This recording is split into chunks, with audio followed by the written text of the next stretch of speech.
Hey, Tuan. Okay, so here's my scenario. Okay, you've just started at a brand new client, fractional CMO, brand new client engagement. First time working with this client, first time, obviously, for this engagement. Today's day one. Tell folks a little bit about you, and then talk to me about what you typically see or the problems you typically have to get started on, or how you approach them on day one for like the first 90 days or so. Sounds good. Hey, Dean, thanks for having me. Sure. So yes, I'm Tuan Tu. I am a fractional CMO at Covered Branding, which is a boutique marketing consultancy where we specialize in helping mid-market companies accelerate their growth Mm-hmm. via strategic brand positioning and marketing planning and execution. So, as a fractional CMO, I really use my 22 years of brand building marketing experience, working at companies like Procter and Gamble, Revlon, CoverGirl, and Paula's Choice. Mm-hmm. So, I do have experience in building brands, whether it is household billion-dollar brands or disruptive indie brands that end up growing 10 times in the marketplace. So in terms of a fractional CMO, think of it as like a part-time CMO that Mm-hmm. provides you strategic top-tier guidance that will transform your business results, but at a fraction of the cost of a regular CMO. So isn't this a win-win formula if you think about it? It's companies not only get like top-tier strategies, but they're getting major cost savings as well. So, and in terms of the second part of your question about, the year one engagement, day one, 90 day, I say you always start with um, getting a lay of the landscape. Like, what is the current environment? What is the current state of the business by onboarding and interviewing with key stakeholders to understand the situation. And then also to understand from the CEO and the leadership team what is their ideal end state look like? So how do we map it to go from point A to point Z? Okay. So imagine I'm the CEO of your client. Okay. And it's your first day, and you happen to be on site. Very rare for a lot of them. So we're in a little break room. It's just you and me. And I say, like, Tuan, like, you're the first CMO that our company's ever had, or our brand or group has ever had, right? And I know you've worked with lots of different, companies and teams and stuff. So you tell me, like, as a CEO, what should I do or not do or stop doing to make sure that you're as successful as you can be? Yeah, I mean, I think I would say provide very clear um, guidance in terms of what the expectations are. Really laying out the vision, laying out the mission, like what is the goals that you want me to tackle, and what is the expected end result, and let me figure it out the how. Right? Tell me what you want the end results to be, and let me and myself and my team figure out the how to get us there. Okay. And so, speaking of the team, I've got a marketing team. I'm still the CEO of this little company, right? Or this brand. Um, I've got a team, right? I've got staff. There's been some supervision, like some management, but there's never been leadership of that team. Like, you're the first leadership level person we've ever put in marketing, right? So, tell me, like, as CEO, like, if I'm looking at this team today, and that you're going to be here for a year, how's that team going to be any different or better 12 months from now when this engagement's over? Yeah, for sure. I mean, it will be better. So otherwise, we wouldn't be working together, right? So I like to think of a fractional CMO as an extension of the marketing team, right? So by leveraging my 22 years of expertise Mm-hmm. leading big and small companies, I know what works and what does not work when it comes to marketing strategies and the structure of the marketing team. And this is where I can provide that strategic guidance to maximize the team productivity and their marketing effectiveness. All right. So, I have a couple of fill in the blank questions for you. Fun. My part is very simple. Your part probably a little more complex. Okay. So the first one, many clients just don't understand what. Oh, okay. Actually, many clients don't realize that disruptive marketing requires both art and science.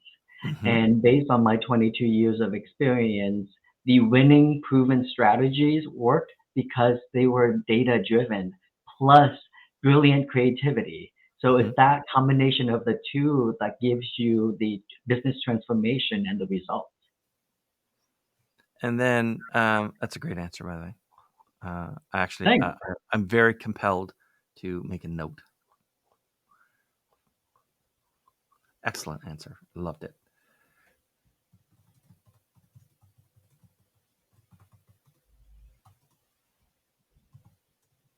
Okay, so here's my next one. Um, Fractional CMO. You know other fractional CMOs. There are more and more fractional CMOs like every day, right? So Yeah. imagine someone is just starting out, right? They're coming out of corporate and they're moving into becoming a fractional CMO, putting up a shingle, so to speak, right? Finish this sentence. New fractional CMOs probably don't understand what. Ah, that it is to become a new fractional CMO, you're essentially a consultant. So you Mm-hmm. need to have this paradigm shift in that, like, you are no longer the key decision maker, back from your corporate days when you were a CMO or corporate marketing executive. Now you are a fractional CMO, you are a marketing consultant. So you recommend and influence with your strategies, but you are not the ultimate decision maker anymore. Right. Okay. Okay. So I have like some broader questions. I'd like to. We got some time, so I want to try. Okay. So like, um, the economic landscape very different than it was 3 years ago, 5 years ago, and 10 years ago, right? Like, what impact do you see, if any, right? What impact is the economy having right now on marketing budgets or marketing priorities? Yeah, that's a great question. So we all know the economy is not good, right? Right. So inflation's high, and the wages are not growing as high as the inflation, unfortunately. And so as a brand builder, as a marketer, I think it is really important to um, value reframe whatever you're offering from a product Mhm. or service standpoint. Why should customers purchase or use your product? What is the value that you're creating that is better and superior than your competitors? That it makes it worthwhile for them to spend their hard-earned money um, on your product or your services. All right. So And I think so. The communication, so that's one. So right. communicating the value you bring to the customers, and also being very strategic and prudent about where do you put your money as well from an advertising, making sure that it is that your media, your advertising marketing mix it's working harder given that the you have less marketing dollars to spend. Um, I'm glad you mentioned that. So, uh, like it doesn't even matter what the economy is like at any given time, right? There are marketing teams that are expanding and some that are shrinking and some that are sort of rebalancing between insiders and outsiders and so on, right? For your clients and like the teams that you're interacting with, the ones in place and the ones that you're kind of shaping a bit, right? Is it harder right now to find great marketing people, or is it easier, or is there something else going on? I mean, I think there are a ton of talent out there given the condition that we're in. Um, so I actually think it's easier, Yep. right? So I think there is a very deep and wide pool of talent, marketing talent out there. But I think on the flip side of that is not many companies are hiring. Yeah. Oh, okay. Uh, Speaking of the companies, um, has the process of finding clients either for you individually, right, and your group, your team, or just the other fractional CMOs, is the process of finding clients like changing, or has it changed much in the last year or two? Is it mostly the same thing, or are different things sort of impacting how you find clients? I mean, I think it's a combination of both. So I think it has changed a little bit because the environment, right? So companies are tightening their budget, so they're not necessarily um, going, full throttle, hiring consultants and fractional CMOs left and right. So they are very choiceful with their budget. But the approach is still the same, right? You network, you build your brand awareness. You leverage opportunities like talking to you, Dean, today. It's a great opportunity Mm-hmm. to reach a new audience, to share, my thoughts when it comes to marketing and the principles and the guidance around that. And what is, to share like what is it like to be a day in the life as a fractional CMO? Okay, so let's move away from the companies and the fractional CMOs for a second. Yeah. Imagine that we happen to be sitting next to each other on a plane, right? We're just in economy, not fancy.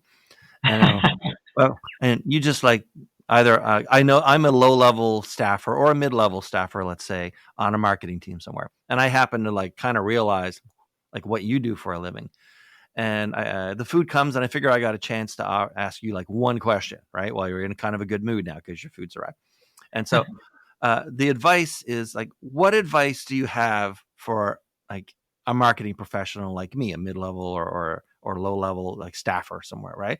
To stay ahead of what's happening in marketing generally, right? I don't want to be left behind.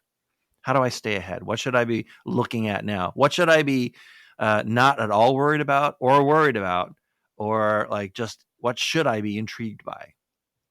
Good question. As many of them as you want. I would say stay curious, right? If marketing is what you want to do for the rest of your life, or for as long as you can envision into the future, Mhm. then stay curious and then really immerse yourself into the category, the competitive landscape, and stay curious by reading up on the news, on the blogs. What are competitors doing? Check out their Right. advertising. Check out their financial reports, believe it or not. There's a lot of strategies in there, right? Right. So really understand externally, because given that you're at the current company, you should know internally how things are operating. But Right. focusing on externally to really immerse yourself, understand the competitive landscape, I think that will get you ahead. Do you think there are some common mistakes that companies are making right now with their marketing strategies? They haven't adapted to any like the new reality, right? Is there something you see over and over, and you go in like, guys, like you're not even doing X. We should be doing X by now. Or things you recommend to people, like channels they should be looking at that they're probably not. Yeah, I mean, I think social. I think there are still companies that haven't really fully embraced Hmm. social first as part of their marketing strategy and tactic. And I think that is, to me, is a miss, right? Because we all know that consumers trust uh, their peers. They trust other consumers more than they trust brands. Right. So, and social media is where the place is. It's a community. It's where consumers engage with other consumers, or they engage with other influencers, and there's a higher trust coming from their peers and families and friends and influencers than from brands. So I think the brands that haven't really um, uh, capitalized on embracing social first strategy, marketing Right. strategy, to me is it's a little behind. Now you've spent a lot of your time in the beauty industry, right? And which, let's face it, is one of the like most brutally competitive areas of all marketing, right? And high stakes. Done right, a little brand can become $1 billion brand, and done wrong, $1 billion brand can get people can sour on it very quickly. Okay, so Hmm. given that, what where do you think user generated content is going to take beauty marketing? Right, because a Yeah, lot of people like making their own. They'll like people will people will essentially make commercials when you think about it, right? They'll go on TikTok and they'll like recommend. They don't have any partnership with that brand. They just really like it, right? So in a way, it's kind of right. Like I see a lot more user generated content around like beauty and also for some reason stuff for the kitchen. Then that seems to be the two areas where people really love to make their own Like how are brands? Is there anyone doing a good job with leveraging user generated content on TikTok or wherever else on social media? yeah. I mean, I think if you think about um, social media and Hmm. the influencers and the content creators, I call them creators. If you think about it, in the U.S. there are over 200 million creators. Wow. These are UGC. These Yeah. are people who are just organically not being paid. Some of them are, but many of them, I would say, like probably 98% of them are unpaid, Hmm. just to create content. They're generating content. They're posting and uploading content. They're talking about products and services, even without being paid. So this is the new reality, the new marketing that we're living in. So to me, the brands that embrace, giving space to the creators to create and talk about the brand in a very genuine, authentic way, and Right. brands that have those strong building communities and partnerships are the ones that will tend to win in the future. They're currently winning and they're winning in the future as well. Right on. Do you think there's any future in like TV or radio or newspapers or magazines? Like if someone was coming into marketing today, like they're like 23, right? Uh, uh, and they're given a choice. Like, okay, you can do digital, you can do whatever. I would make something up like VR. You can be, or very AI specific. You can do TV, right? Like, which one are you pointing them towards All as of an them. advisor? It's to me, marketing, while it is social first, digital Right. first, it's not the only, right? It Yeah. still needs to be a holistic, integrated marketing plan, right? So if you think about consumers, yes, they're spending more than 8 hours a day on their phone. So this is where the digital really comes in. But nonetheless, they're walking in the street, they're driving. So billboards, and out of home advertising is still very relevant, right? When they're driving, they're Right. listening to radio and podcasts. That is another form of reaching to your targeted audience. If you've done your segmentation right, that your target audience listens Right. to XYZ podcast. Same thing with TV. I mean, TV consumption with all these different shows like Netflix and Hulu's and all the different shows. Um, there are ads in there, and then those content, those companies are cranking out shows and programs like in the highest ever in the history. So consumers, net consumers are creating and are consuming um, content and messages across 360. It's not just social. So I think the key is having a holistic 360 integrated marketing plans that is social first, but not social only. Right. All right. All right. So we need to wind down. I want to ask you like one sort of future oriented question before we move on. Okay. And so like, what are you sort of most interested in or most excited about in the world of marketing right now? Hmm. What's really caught your attention? What's like, or something you'd worked on, or had done before, and then moved on to stuff. And said, oh, you know what? That was actually really great. I want to go back to that. What sort of got you interested? Marketing gets you out of bed right now. Oh yeah, they're very different. So so as a marketer Right. leading big billion-dollar brands for 22 years, what gets me up every day is that purpose of helping people, helping consumers Mm-hmm. look and feel their best. Whether that is externally via beauty products or internally via health and wellness supplements that I've also worked on. To me, it when I feel the most rewarding is when I it's here in the in reading the consumer testimonials. Right. It's when I read something that they love our products, that it changed their lives, or it improved their lives, or it made their day, it gave them confidence. To me, that is the purpose. That is the higher purpose of why I do what I do for 22 years, and still going and going. To answer your other question about what's exciting in the future to come, I think AI.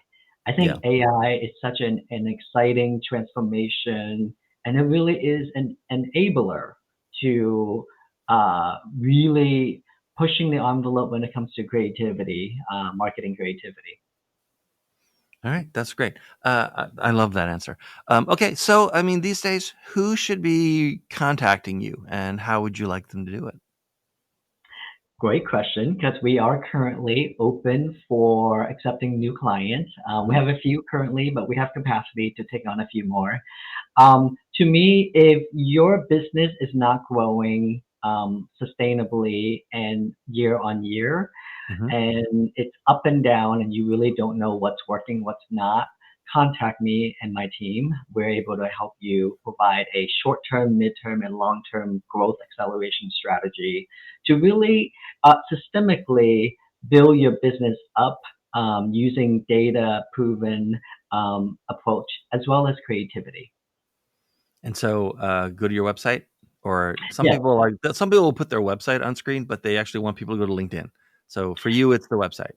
website or LinkedIn. So Tuan Tu at LinkedIn. So that's another a place to find me. And especially, I think my sweet spot is companies above $10 million in Right. annual revenue. That's where they do they're like making a difference in terms of the marketing spend. That would be my ideal customers. All right, that's great. Well, we've obviously spoken a few times before. It's wonderful to see you again. Thank you for helping me out today. I really appreciate it. And thanks for watching. For us watching. And we'll see